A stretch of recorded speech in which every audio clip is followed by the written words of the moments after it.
Hello guys, আমি সজল আর তোমরা দেখছো স্টাডি বিটল। সাধারণত তোমরা দেখেছো আমি ইংরেজি গল্প থেকে বাংলা ট্রান্সলেশন করাই তোমাদের, কিন্তু আজকের ক্লাসটা একটু আলাদা। আজকে আমি বাংলা একটা ছোট্ট গল্প নিয়েছি এবং সেটাকে ইংরেজিতে ট্রান্সলেশন করে তোমাদের দেখাবো। এবং তোমরা কিন্তু যেমনভাবে ইংরেজি গল্পগুলো বাংলা ট্রান্সলেশন করার সময় প্র্যাকটিস করতে, এগুলো ওইরকমভাবেই প্র্যাকটিস করবে। তাতে করে তোমাদের ইংরেজি বাক্য গঠন সম্পর্কে ভালো একটা ধারণা হবে এবং যখন তোমরা ইংরেজি কথা বলা শিখতে চাইবে তখন তোমাদের ইংরেজি কথা বলাটা অনেকটাই সহজ হয়ে যাবে। আজকের যে গল্পটা, সেই গল্পটা হচ্ছে কাক এবং সাবান, এরকম একটা টাইটেলের গল্প। খুবই ইন্টারেস্টিং একটা গল্প, আশা করি তোমাদের ভালো লাগবে এবং অবশ্যই কিন্তু কমেন্টে জানাবে তোমরা এরকম ক্লাস চাও কি না ভবিষ্যতে। ঠিক আছে? তো আমি একদম ধরে ধরে আলোচনা করার চেষ্টা করব। যদি কোনো জায়গায় কোনো ডাউটস থাকে তোমাদের, তাহলে কিন্তু অবশ্যই আমাকে কমেন্টে জানাবে। ঠিক আছে? তো চলো শুরু করা যাক। প্রথমে দেখো কি লেখা আছে, কাক এবং সাবান। তো কাক এর জন্য আমরা জানি ক্রো কথাটা ব্যবহার করা হয় শব্দের শেষে ও সাউন্ডের জন্য, ও ডাব্লিউ ব্যবহার করা হয় ওয়ান সিলেবিক ওয়ার্ডে। তো ক্রো, কাক। আর এর জন্য আমরা অ্যান্ড ব্যবহার করতে পারি। সাবান লেখা আছে ওই কারণে আমরা সোপ, সাবান ইংরেজি হচ্ছে সোপ, SOAP। বানানটা ভালো মতো দেখে রাখবে। আমি চেষ্টা করব কিছু কিছু জটিল বানান যদি তোমাদেরকে একটু বুঝিয়ে দেওয়া যায় ক্লাস করাতে করাতে, তাহলে তোমাদের বানান সম্পর্কে যে ভীতিটা আছে সেটা অনেকটা কেটে যাবে। তো যাই হোক, যতটা পারবো আমি চেষ্টা করব। এখানে গ্রামাটিক্যাল অনেক কিছু আছে, সেগুলোও তো বোঝাতে হবে। যতটা পারবো আমি কিন্তু বুঝিয়ে দেওয়ার চেষ্টা করব ধরে ধরে। তো প্রথমে দেখো কি লেখা আছে, একটা কাক দেখলো। জেনারেলি এই যে গল্পগুলো হয় সেগুলো কিন্তু সম্পূর্ণটাই পাস্ট টেন্সে লেখা হয়ে থাকে, কিন্তু যেটা ইনভার্টেড কমার মধ্যে থাকে সেটা সাধারণত প্রেজেন্ট টেন্সে লেখা হয়ে থাকে, পাস্ট টেন্সেও হয়ে থাকে, কিন্তু সাধারণত প্রেজেন্ট টেন্সে লেখা হয়ে থাকে। সেটা আমাদের ভালো মতো দেখে দেখে বুঝতে হবে। বাদবাকি এই গল্পগুলো পাস্ট টেন্সেই লেখা হয়ে থাকে। তো একটা কাক দেখলো মানে দেখেছিল, পাস্ট ইনডেফিনিট টেন্স। কিভাবে লিখবো? একটা কাক দেখলো, একটা কাক আক্রো ব্যবহার করতে পারি, আক্রো। ওকে, দেখলো, দেখা ইংরেজি কি সি, সি এর পাস্ট ফর্ম V2 কি হয় স, SAW শব্দের শেষে অসাউন্ডের জন্য AW লেখা হয়। ঠিক আছে? তাহলে একটা কাক দেখলো আক্রোশ স। একজন ছেলে সাবান দিয়ে হাত ধুচ্ছে। কোন টেন্স সেটা আমাদের আগে বুঝতে হবে। একজন ছেলে সাবান দিয়ে হাত ধুচ্ছে, ধুচ্ছে মানে এখনই ধুচ্ছে এরকম বোঝাচ্ছে। যখন এরকম বোঝাবে যে করছি, কাজটা কেউ করছে, সেই কাজটা এই মুহূর্তে করছে, তখন present continuous tense. Present continuous হলেই অবশ্যই অ্যামিজারের সাথে মানে বি ভার্বের অ্যামিজার, তার সাথে আইএনজি ফর্ম দিতে হবে। কিভাবে করব? সাবজেক্টকে একজন ছেলে মানে একটি ছেলে, বয় লিখতে পারি, বয় BOY, ওয়াই সাউন্ডের জন্য OY। একজন ছেলে কি দিয়ে হাত ধুচ্ছে? সাবান দিয়ে হাত ধুচ্ছে। আমরা পিছন থেকে কিন্তু সামনের দিকে এগোবো। কাজ কি? ধোয়া। তো আমরা ডাইরেক্ট ধোয়ার জন্য ওয়াশ ব্যবহার করতে পারবো না, যেহেতু প্রেজেন্ট কন্টিনিউয়াস। ওই কারণে এই যে বয়, এটা থার্ড পারসন সিঙ্গুলার নাম্বার, তো ওই কারণে ইজ বিভার্ব দিতে হবে, তার সাথে আইএনজি ফর্ম। ওয়াশের হয়ে যাবে ওয়াশিং। ঠিক আছে? আমি একটু ডিটেলসে বোঝানোর চেষ্টা করছি, যারা বিগিনার আছে তারা যেন পুরো বিষয়টা ভালো মতো বুঝতে পারে। এই যে ইজ এর সাথে ওয়াশিং ব্যবহার করলাম, এটা কিন্তু প্রেজেন্ট কন্টিনিউয়াস টেন্সের সিম্বল। এটা মাথায় রাখতে হবে। তো একজন ছেলে ধুচ্ছে, বয় ইজ ওয়াশিং। কি ধুচ্ছে? হাত ধুচ্ছে। এবার একটা হাত তো ধুচ্ছে না, দুটো হাতই ধুচ্ছে। তাহলে এখানে ব্যবহার করব হচ্ছে হ্যান্ডস। দিয়ের জন্য ব্যবহার করব হচ্ছে উইথ। অনেকে ভাবে বাই ব্যবহার করতে হবে, কিন্তু বাই নয়। বাই যদি কোনো ব্যক্তির দ্বারা বোঝায়, কোনো ব্যক্তি দিয়ে বোঝায়, তখন বাই হয়। কোনো বস্তু বা কোনো জিনিস দিয়ে যদি বোঝায় তাহলে কিন্তু উইথ হয়। কি দিয়ে হাত ধুচ্ছিল? সাবান দিয়ে হাত ধুচ্ছিল। তাহলে উইথ কি ব্যবহার করব? সোপ। তাই না? তাহলে একজন ছেলে সাবান দিয়ে হাত ধুচ্ছে। Boy is washing hands with soap. ঠিক আছে? আই থিঙ্ক পুরো বিষয়টা বুঝতে পারলে। নেক্সট, সাবান দিয়ে হাত ধোয়ার পর হাতগুলো একদম পরিষ্কার হয়ে গেল। মানে ছেলেটি সাবান দিয়ে হাত ধুলো। এবার হাত ধোয়ার পর হাতটা কিন্তু একদম পুরোপুরি পরিষ্কার হয়ে গেল। এইখানে একটা বিষয় খেয়াল করো যে সাবান দিয়ে হাত ধোয়ার পর যখনই তোমরা এরকম কোনো বাক্য ভাববে, বলতে চাইবে, বা কোনো জায়গায় ধরো লেখা আছে তুমি ট্রান্সলেশন করতে চাইছো, কোনো কিছু করার পর এরকম যদি থাকে, তাহলে এই পর কথাটার জন্য আফটার ব্যবহার করতে হয়। কি ব্যবহার করতে হয়? আফটার। পর কথাটার জন্য আফটার, এবং তার সাথে V4 মানে ভার্বের আইএনজি ফর্ম যে কাজটা, ধোয়া একটা কাজ, সেই কাজটার আইএনজি ফর্ম। তাহলে ধোয়ার পর আফটার ওয়াশিং, আফটার ওয়াশিং। যদি এরকম হয় যে খাওয়ার পর আফটার ইটিং, নাচার পর আফটার ডান্সিং, এরকম হয়, ঠিক আছে? তাহলে ধোয়ার পর আফটার ওয়াশিং, কি ধোয়ার পর? হাত ধোয়ার পর, হ্যান্ডস। ওকে, দিয়ের জন্য একটু আগেই দেখলাম যে উইথ ব্যবহার করতে হবে, সাবান দিয়ে উইথ সোপ, ঠিক আছে? তাহলে সাবান দিয়ে হাত ধোয়ার পর after washing hands with soap, comma আছে। হাতগুলো একদম পরিষ্কার হয়ে গেল। কোনো কিছু হয়ে যাওয়া, কোনো কিছু হয়ে যাওয়া, এর জন্য আমরা একটা ভার্ব ব্যবহার করি, সেটা হচ্ছে বিকাম। এই বিকামের V2 এখানে ব্যবহার করতে হবে, যেহেতু হাতগুলো একদম পরিষ্কার হয়ে গেল মানে হয়ে গিয়েছিল, পাস্ট টেন্স। আমি প্রথমেই বললাম গল্পগুলো পাস্ট টেন্সে লেখা হয়, ঠিক আছে?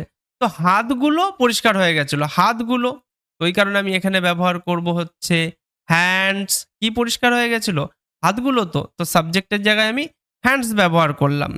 হয়ে যাওয়ার জন্য কি বললাম ব্যবহার করতে হয়? বিকাম। কিন্তু বিকামের পাস্ট ফর্ম অর্থাৎ V2 সেটা হচ্ছে বিকেম। কি ব্যবহার করব? বিকেম, ঠিক আছে? তাহলে হাতগুলো হয়ে গেল, হাতগুলো হয়ে গেল পরিষ্কার।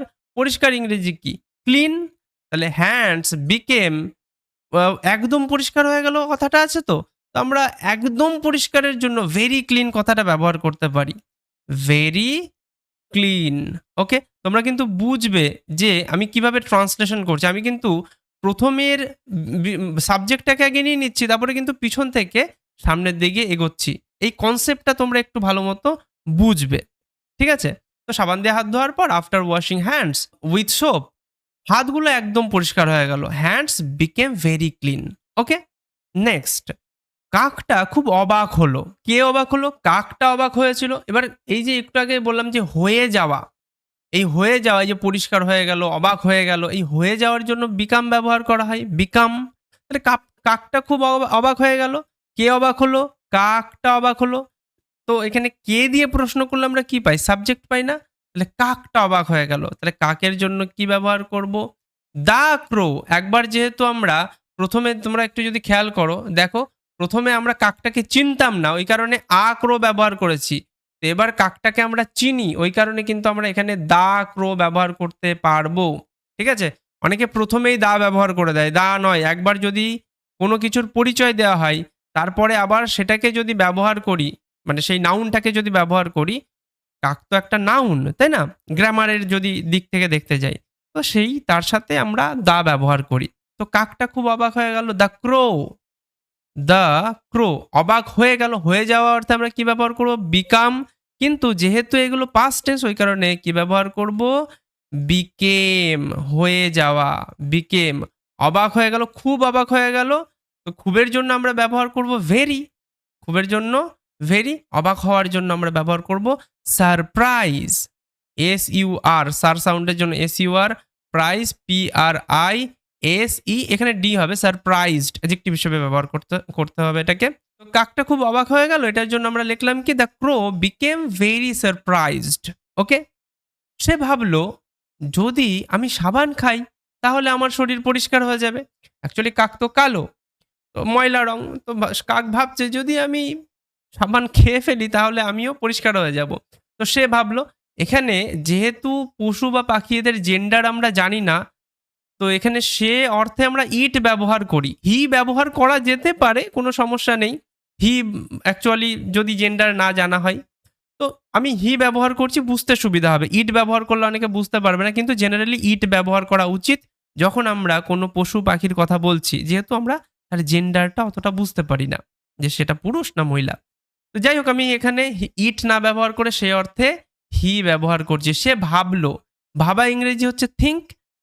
থিঙ্কের V2 থট, THOUGHT, থট, ঠিক আছে? সে ভাবলো যদি আমি সাবান খাই, যদির জন্য কি ব্যবহার করি? ইফ। আমি খাই, আমি ইফ আই ইট, খাই, খাই, করি, যাই, পড়ি, এরকম সব কিরকম টেন্স হয়? প্রেজেন্ট ইনডেফিনিট টেন্স হয়, তাই না? আবার ইনভাইটেড কমার মধ্যেও আছে, এটা প্রেজেন্ট ইনডেফিনিট টেন্স, ঠিক আছে? ইফ আই ইট, কি খাই? সাবান। ইফ আই ইট সোপ, যদি আমি সাবান খাই তাহলে আমার শরীর পরিষ্কার হয়ে যাবে। কে ভাবলো এটা? কাক ভাবলো। তো এবার তাহলের জন্য আমাদের দেন বা এরকম কিছু ব্যবহার করার দরকার হয় না। এই যে যদি, তাহলে, যদি, তবে এরকম সেন্টেন্সগুলো আমরা কন্ডিশনাল সেন্টেন্সের মধ্যে ফেলি। তো কন্ডিশনাল সেন্টেন্সে আমরা ইফ ব্যবহার করি, তারপরে কিন্তু প্রেজেন্ট ইনডেফিনিট টেন্স ব্যবহার করি।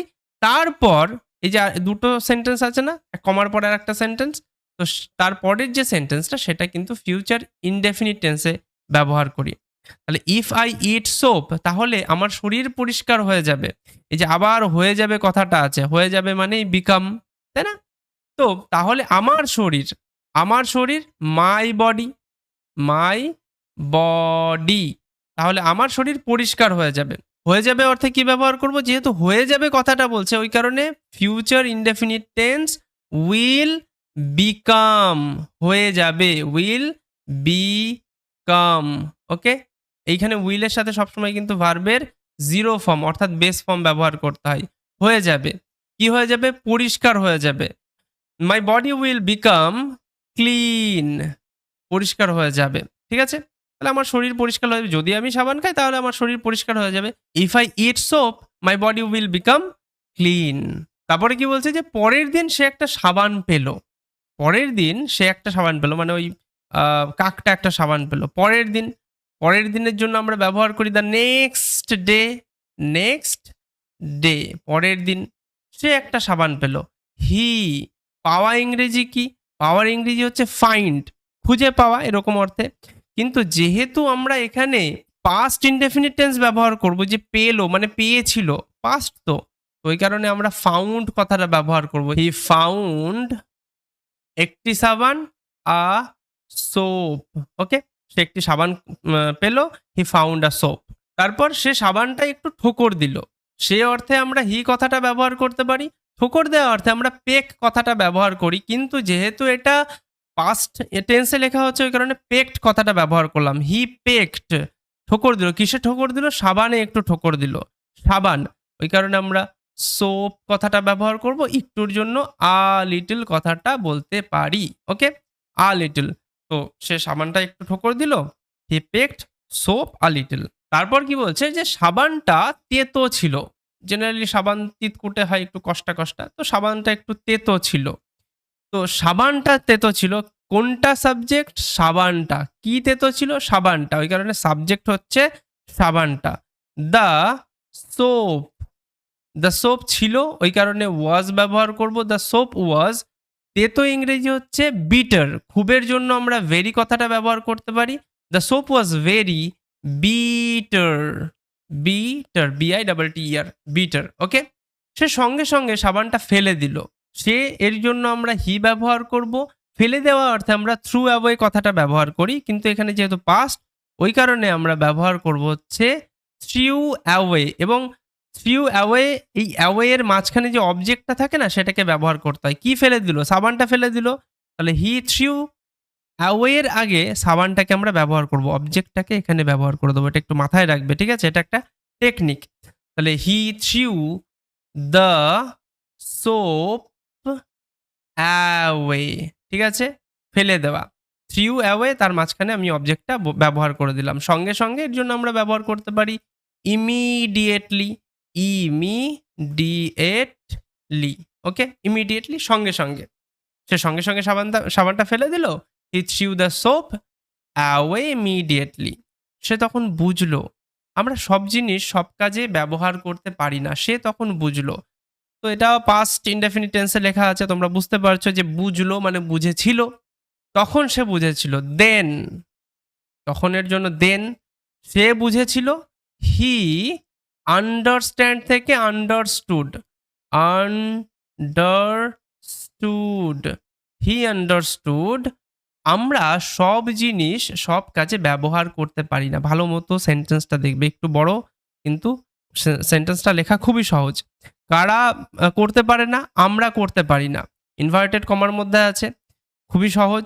তাহলে আমরার জন্য উই ব্যবহার করব, পারি না এর জন্য ক্যানট ব্যবহার করি। ক্যানট বা কান্ট কথাটা ব্যবহার করতে পারি, ঠিক আছে? ক্যান নট নয়, ক্যানট। উই ক্যানট ব্যবহার করার জন্য আমরা ইউজ কথাটা ব্যবহার করি। উই ক্যানট ইউজ, কি করতে পারি না? সব কাজে সব জিনিস।